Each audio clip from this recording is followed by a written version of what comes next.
বন্ধুরা দেখে নাও আজকে পান্তুয়া আর কালো জাম কি করে বানানো হয়। আজকের রেসিপি দেখে নাও। প্রথমে আমি এখানে দিয়ে নিয়েছি 1.5 কেজি ছানা।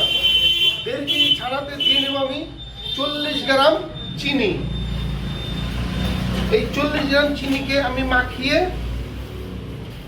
10 মিনিটের জন্য রেখে দেব। 10 মিনিটের জন্য 40 গ্রাম চিনি দিয়ে ছানাটাকে রেখে দিলাম। চিনিটা গলে গেছে। এবার আমি দিয়ে নিচ্ছি এখানে, যেহেতু 1.5 কেজি ছানা, দিয়ে নিচ্ছি 500 গ্রাম ময়দা।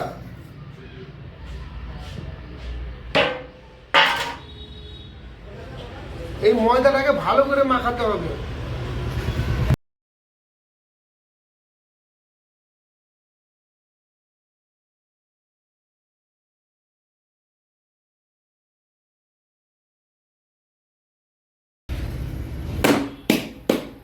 ময়দা মাখা কমপ্লিট। এবার একটা মাঝখানে পুকুর করে নিচ্ছি, দেখে নাও পুকুরটা, দেখে নাও। এই পুকুরের মাঝখানে আমি কিছু দিয়ে নিলাম রিফাইন তেল। আমি দিয়ে নিচ্ছি খাবার সোডা। এখানে 10 গ্রাম খাবার সোডা দিয়ে নিলাম। এই খাবার সোডাটাকে ভালো করে মাখাতে হবে।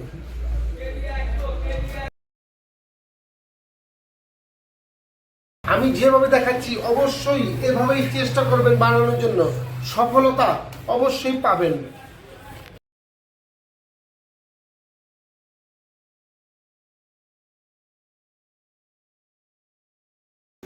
খামি করা কমপ্লিট। এবার আমি গুজ কেটে নিছি। তোমরা যেরকম আকার চাও সেমন দিতে পারো, আর যেরকম সাইজ চাও সেমন দিতে পারো, কোনো অসুবিধা নেই। কালো কালো জাম পান্তুয়া, দেখে নাও।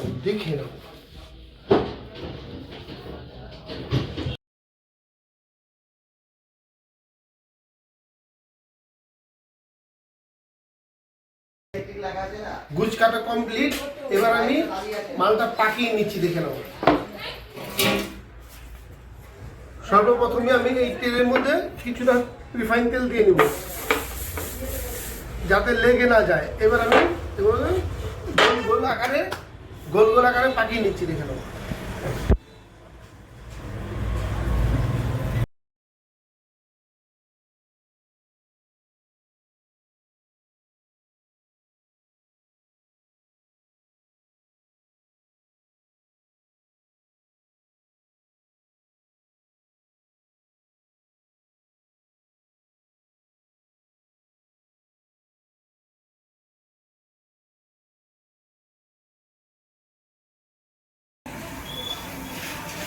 পাকানো কমপ্লিট।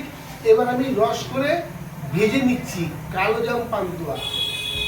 এখানে আমি দিয়ে নিয়েছি 6 লিটার জল আর 8 কেজি চিনি দিয়ে আমি রসটা করে নিচ্ছি, দেখে নাও।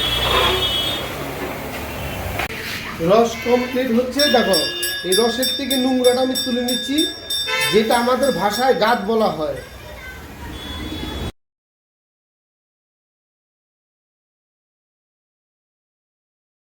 হয়ে গেছে। এটা আমি ছেড়ে দিচ্ছি, দেখে নাও।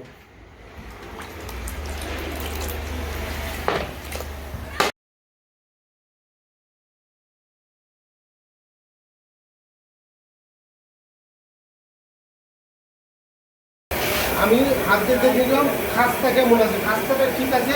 এবার আমি আঁচটা বাড়িয়ে ভেজে নিচ্ছি, দেখেন।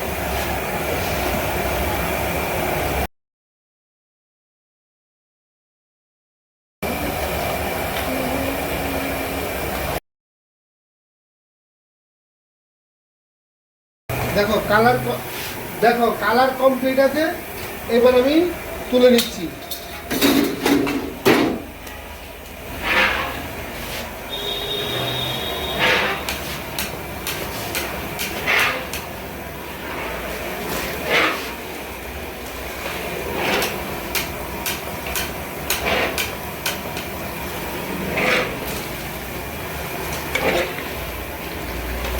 হলো। এবার আমি এই পান্তুয়াটাকে ভেজেই কালো জাম বানাবো, দেখে নাও।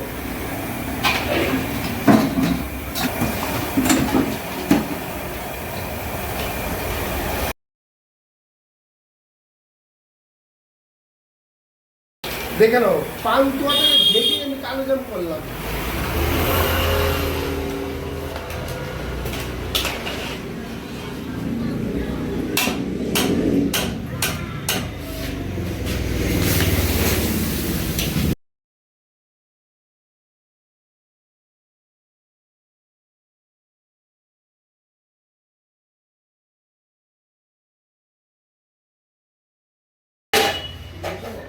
ও উপরে নোংরা তো তুমি দাও না।